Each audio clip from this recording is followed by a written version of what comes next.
मानसिफ्रा आंखौ नाजावसिनदों नाजावनायखाय गासै आं 29 मोनबाय आरो आंनि बेरेखा जाय माने दोलो बा बेरेखा जाय आंजों बिजाथि दङमोन बियो 7था भट मोनदों माने आंखौ बांसिनानो मोजां मोननाय लुबैनाय बे दंखाय आं देरहादों आरो आङो गोग्गानायबो मोनदों नाथाय बिदि होननानै जाय बिजाथिया देरहायाखै बिबो सासे रोंगौथि गोनां सासे सोद्रोमाखा बेखौबो जों बजबनानै जोंनि राव थुनलाइ हारिमु जौगानायाव खामानि मावनो आङो लोगो जागोन खावलायगोन आरो बेबायदिनो हारि सिबिनायनि बाथ्रा जों हारिसो सिबिनो ओंखारदों हारि सिबिनांगौ सासे सानैजों जाया गाव हारसिंनि गोसोजों जाया सानलायनानै गोरों गोराफोरनि बोसोन लानानै खामानि मावनांगौ बेखिनिखौनो आङो देरहानानै एसे साननाया आंनाव बे जाखांदों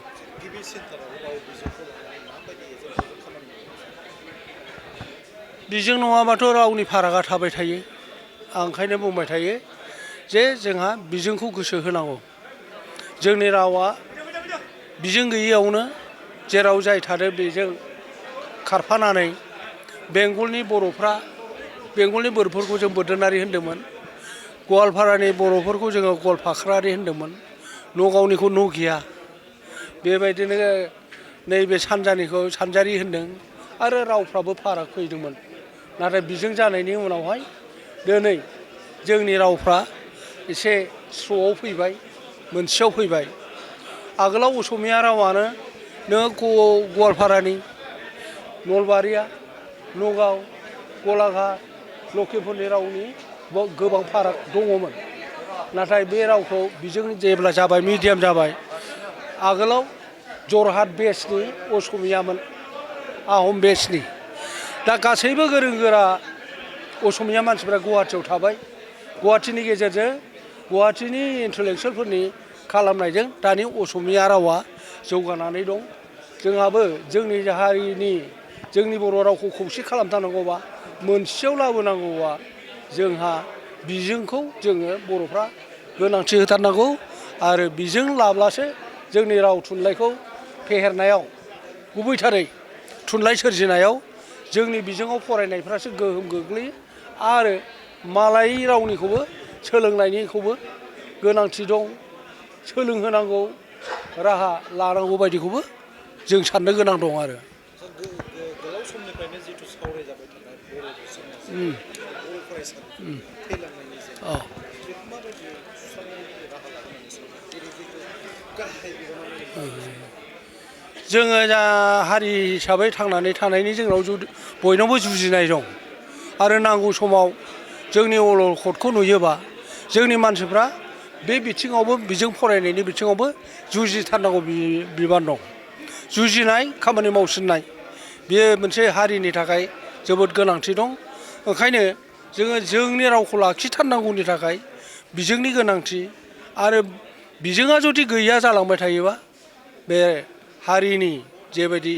जों थांनानै थानो लुबैनायनि मान सनमान लानानै बे एसे आवबा जाहैनायनि बांसिन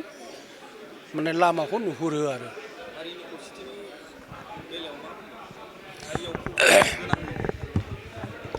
बर' थुनलाइ आफादनि जोनोमनि थांखियानो खौसे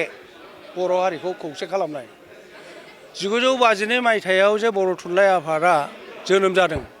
बेनि मोनसेल' थांखियानोमोन हारिखौ बोरै जोङो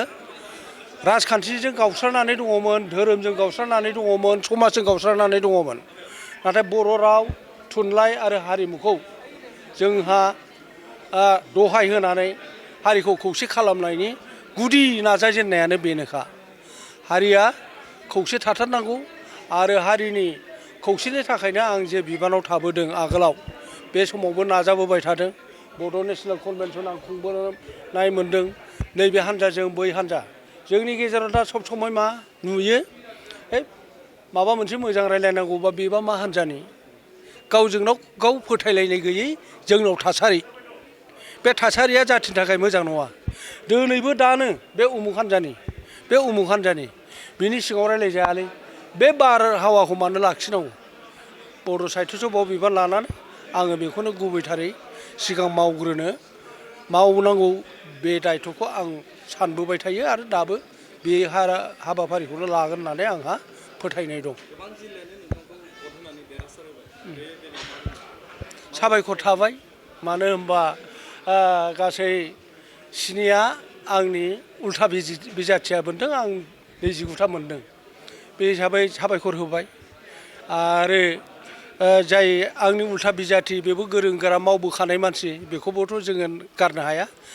खौसेयै मिलायनानै जों ज' गोरों गोराफोरनि परामर्श लानानै खामानि मावथारगोन बे आंनि थांखि आरो